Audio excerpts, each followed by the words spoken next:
जैसा कि आज आपको पता है कि आज फिन निफ्टी की एक्सपायरी है, तो उसको अपन लोग हम देखते हैं। तो सबसे पहले मैं इसको बिल्कुल नेक्ड चार्ट कर लेता हूँ। ये EMAs वगैरह हैं, ये जो हैं, जो आपको जो रेड लाइंस दिख रही है ना, ये सारे लेवल्स हैं। एक्चुअली लेवल्स हैं, ये स्ट्राइक प्राइस के लेवल्स हैं सारे। तो आज हम देखते हैं बॉलिंजर बैंड को देखते हैं। तो बॉलिंजर बैंड 15 मिनट के चार्ट पे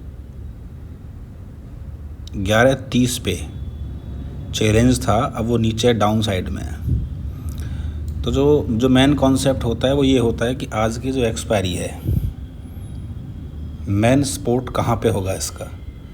तो मेरा ये मानना है, अगर हम इसके OI डाटा को इंटरप्रेट करते हैं तो हम इसकी ऑप्शन चेन देखते हैं।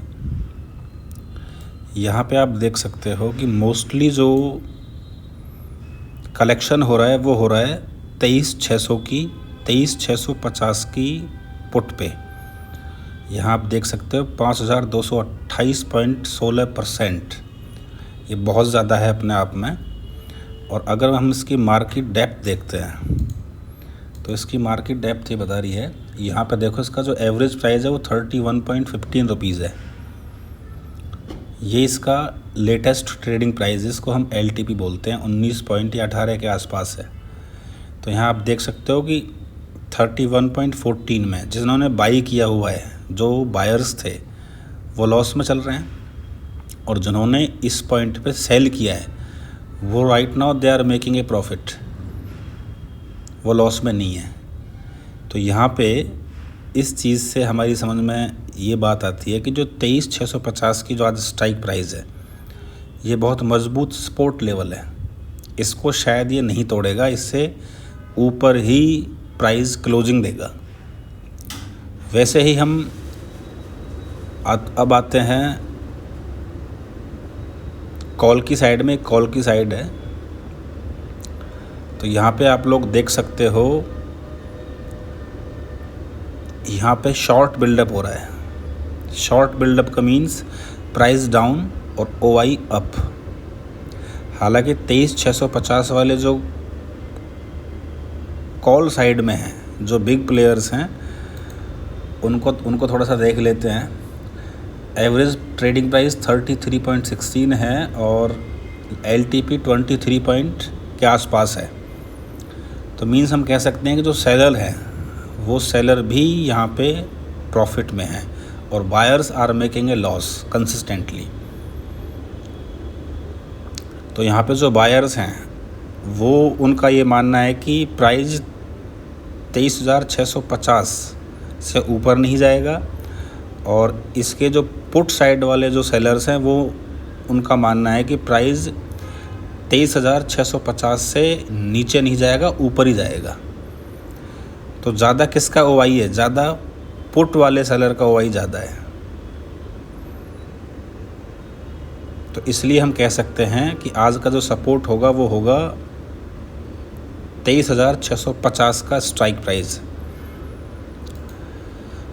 और थोड़ा सा यहाँ भी एक व्यू बनाते हैं, इसको हम डबल टॉप बोल सकते हैं। जैसा कि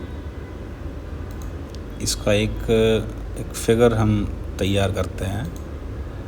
ये पॉइंट, ये इसका फर्स्ट टॉप था, ये लो पॉइंट है, फिर इसका सेकंड टॉप। रूल्स बोलता है कि डाउन जाना चाहिए,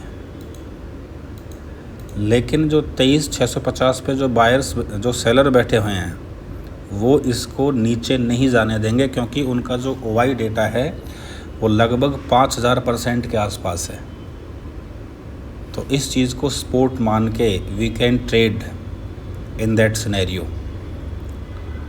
और पिछले लगभग 5 जुलाई से ये मार्केट इस रेंज में घूम रहा है, तो इसको साइडवेज मार्केट बोलते हैं। और साइडवेज मार्केट में हमेशा ऑप्शन सेलर ही प्रॉफिट करते हैं। उसके पीछे वजह क्या है? क्योंकि जो स्ट्राइक प्राइस का जो प्राइस होता है उसमें 2 प्रकार की वैल्यूज़ होती हैं। एक होती है इंट्रिंसिक वैल्यू, एक होती है टाइम वैल्यू। तो टाइम वैल्यू हमेशा बायर के फेवर में होती है। अगर प्राइस ऊपर भी नहीं जाएगा, नीचे भी नहीं जाएगा, इस रो में भी रहेगा तो भी टाइम वैल्यू डिके होती रहेगी। That's why they are making a profit. और बायर्स हमेशा लॉस में रहता है इस सिचुएशन में। यहाँ हम एक पॉइंट और भी कर सकते हैं कि अगर इस प्राइस को ऊपर जाना है तो उसके लिए क्या होना चाहिए। जैसे यहाँ पे इसने सपोर्ट लिया था, यहाँ भारी मोमेंटम आ सकता था, लेकिन उस मोमेंटम के लिए क्या होना चाहिए था कि जो यहाँ पे आप देख सकते हो ये है 23,750 की स्ट्राइक प्राइस इस सपोर्ट लेवल पे, सॉरी रेजिस्टेंस लेवल पे। तो हम वाई डेटा को इंटरप्रेट करते हैं तो 23,750 की जो स्ट्राइक प्राइस वो ये है। अगर इस प्राइस को ऊपर जाना है तो क्या होना चाहिए ओवाई डेटा के अंदर। ओवाई डेटा के अंदर जब तक ये चीज़ें, ये ओवाई माइनस में नहीं जाएगा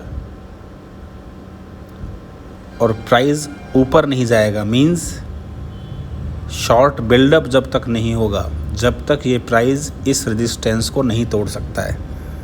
और यही वजह थी एक सेकंड टॉप करने के बाद प्राइस डाउन आया है, क्योंकि जो कॉल साइड के जो सेलर्स थे वो कलेक्शन कर रहे हैं, ना कि अपने लॉस को बुक कर रहे हैं। तो चलो आज देखते हैं कि मार्केट क्या करती है। बाकी जहाँ तक मेरा सिनेरियो है, मार्केट आज इसको बचा लेगी। 23,650 के नीचे शायद ही प्राइस आपको मिले। Thank you.